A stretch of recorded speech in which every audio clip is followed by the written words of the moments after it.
How lucky are we to be in this moment together? Only 12 teams in the nation get the chance to do what you're about to do. We've been ready. We've been ready.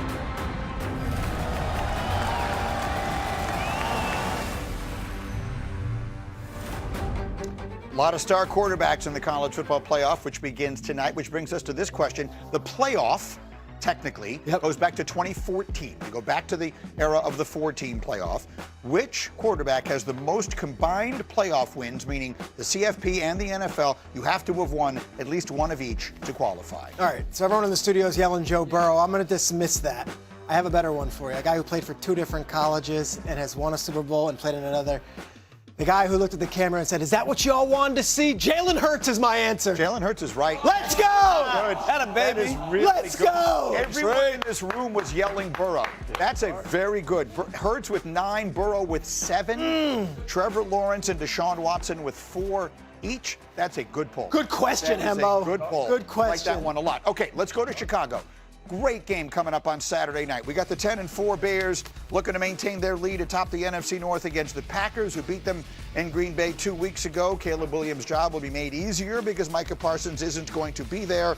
Parsons out for the season with a torn ACL. He pressured Caleb 7 times in that meeting at Lambeau Field. So this, though, goes from a situation where we would have been talking a lot about the Chicago quarterback and his ability to carry his team to the other side. Harry, do you believe in Jordan Love to carry this team to a win they need Saturday night without their closer on defense? Yeah, because I believe in aggressive Jordan Love. And Matt LaFleur, as the play caller, you have to understand that when you allow Jordan Love to be aggressive and throw the football down the field to his wide receivers, great things happen. When you hinder him and you play conservative, that's not the kind of football you want to play if you're Matt LaFleur. And I'm pretty sure that's not the kind of football that Jordan Love actually wants to play.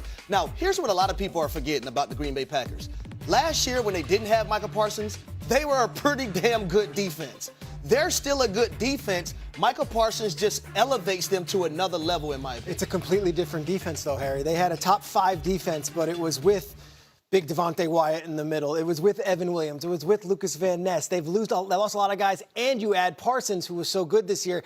I think the most important person in this game is Jeff Hafley, the defensive coordinator. How do you get J.J. Enagbare and Baron Sorrell and these guys, Colby Wooden and Carl Brooks, to now say, hey, we're without our best guy and several of our other best guys, and we all need to elevate our game. I think it's fascinating what they have to do X's and O's wise. Bart, give me a linebacker's perspective. What do you do when you've lost your guy?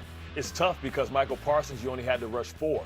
Now you may have to add pressure and add an extra blitzer. Now that opens up more real estate on the offensive side of the ball for Ben Johnson. And also now, Michael, what makes him so tough is you can move him anywhere. You don't have a chess piece like that. The Ravens have Kyle Hamilton. You can move him around. It's unpredictable. You don't know what to do. Now you know exactly where you're going to go. I think all the pressure goes on Rashawn Gary, who's a $100 million guy who has to now do it himself. And if they decide to slide the protection to him, now that gives Williams more time in the pocket to make plays down the field. You talk about Jordan Love throwing the ball more, and aggressive Jordan Love. Remember, this is the defense that has the most turnovers in the NFL. How they continue to get turnovers every week, I have no idea. But if it goes bad early, then now that just continues to put the pressure and mounting on Jordan Love. And we know the Bears want to run that ball and limit the possessions and all of that, which they do so well. Joe, what does the smart money think about this game? I'd be looking to Chicago here strictly because of the situation Green Bay finds itself in. Last week, they were in Denver taking on the Broncos.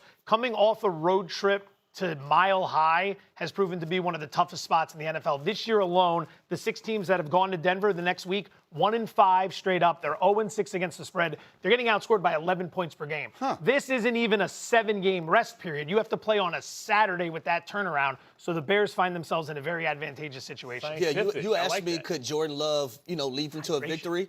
I'm not picking the Packers in this ballgame, though. I'm picking the Chicago Bears because of that run offense, but also how their head coach and Ben Johnson as a play caller, how he schemes things up and gives eye candy versus a very aggressive defense. I think that run game is going to propel in Chicago. I look at it as like this is the moment. They haven't had a game like this since the playoff game against the Eagles, the double doink, like Soldier Field, lone window, Saturday night.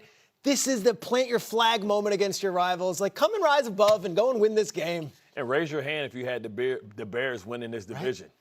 So you talk about the job that's been done by Ben Johnson. He has these guys playing high, and this is a revenge game too. And it's always an adjustment, when you lose your leader, because you have to figure out how you got to play and who's going to step up and what roles to reassign. Everybody was good in their roles now. So now everybody has to figure out, I got to do a little bit different. And sometimes you get hero ball, guys thinking that they have to farm other people's land and do their job, and it ends up leaving, voids in the defense. Joe's going to have to run over and host First Take coming up in a minute here. So anything else we need to know? What else should we be thinking about? History favors the team in the rematch when it's so close together. When you see two divisional teams play within 2-3 weeks of each other, the team that loses the first game, I don't have the exact number in front of me, tends to win the second game. That's the team making the adjustments, whereas the other team's mindset is, what we did worked, we're going to do that again.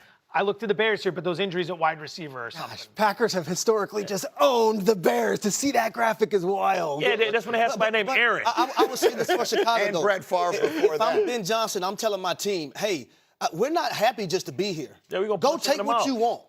A lot of people didn't even expect us to be in this situation. No Go one did. grab and take what you want. I think that's an important point. 2 years ago, when their season ended, we would have said, oh, the Lions, boy, are they the team to beat in the future. Their moment is still Look at the coming. Commanders. Last year, the Commanders, we would have said the same thing. So this year, anyone who's a Bears fan thinking to themselves, oh, we're so far ahead of schedule, we have all this runway. You never know. You got to live in the now. You don't Carpe diem. You don't wind up on Christmas with this kind of a chance every single season, no matter how Let's good your go. future looks. Puka Nacua and Matt Stafford were pretty good last night, too. yeah.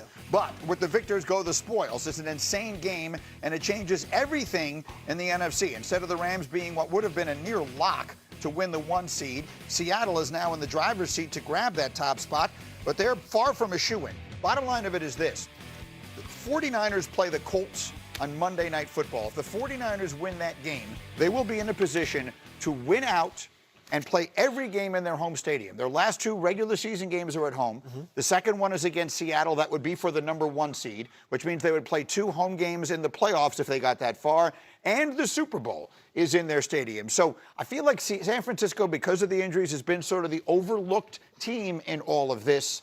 And at this moment, Seattle has taken control. Yeah, look, the 49ers are laying in the weeds, but those 2 games are against the Seahawks and the Bears. So we'll see. It's a Sunday night affair with the Bears, and Right. then you got to do it. The Seahawks last night showed us a lot, and they showed us how they can overcome digging out of a hole. They were down 16 points with 9 minutes left. If you didn't see the game and you're waking up this morning, it was simply the craziest game of the NFL season.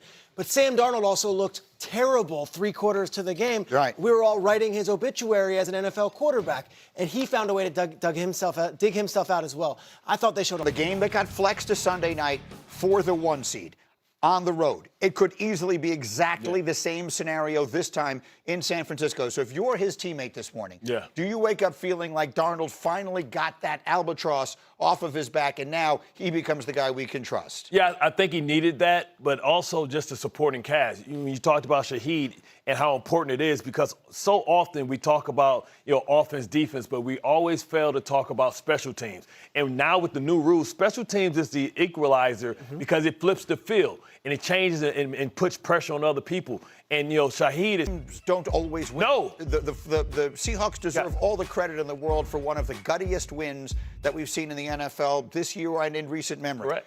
That said, I think everyone emerges from the game saying, oh, the Rams sort of feel like the better team. They still feel like the best team. But having to go on the road, which now they most likely will, and win 3 road playoff games, do you think they do that? So you told me the last 2 quarterbacks to do it were who? So the only 2 wild card teams, meaning no home games in the playoffs at all, to make the Super Bowl in the last 15 years were Aaron Rodgers and Tom Brady, who did it in Tampa. Well, 2 phenomenal quarterbacks. Yeah. Guess who else is a phenomenal quarterback? Stafford in that Matthew category. Stafford. Right I now, was a part of that Aaron Rodgers win when I had the number 1 seed for the Atlanta Falcons, and they squeaked into the playoffs. Saturday night, they and beat went you. scorched. Great units, but it's one of those units can cost you majorly. Missed the field goal and horrible coverage teams. So that's something that they're not strong at, and it can cost you in the playoffs. You're a Well, it Rams cost fan. them the game versus the Eagles, too. It did. If you're a Rams fan, you go to sleep knowing McVay had a baby on Monday. McVay was deathly ill last week.